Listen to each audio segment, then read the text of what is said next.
Dans le reste de l'actualité, il y a le Premier ministre britannique Keir Starmer qui a promis aujourd'hui de défendre une BBC forte et indépendante tout en évitant de parler des menaces d'attaque en diffamation de Donald Trump contre le groupe audiovisuel 2 jours avant la fin de l'ultimatum posé par le président américain. Ilham Belada.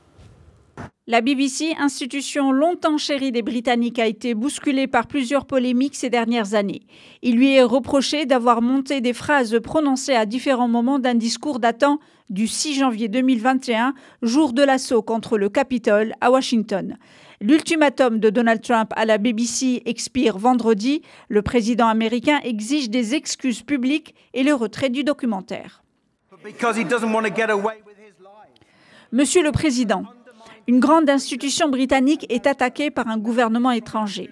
Le président Trump tente de détruire notre BBC.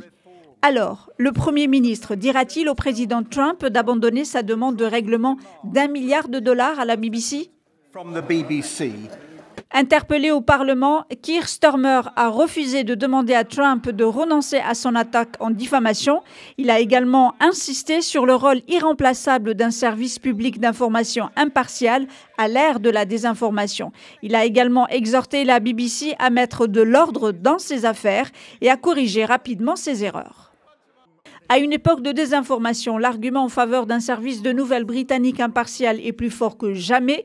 Et lorsque des erreurs sont commises, il est nécessaire qu'ils mettent de l'ordre dans leur maison. Et la BBC doit maintenir les normes les plus élevées, être responsable et corriger les erreurs rapidement. Mais je défendrai toujours une BBC forte et indépendante.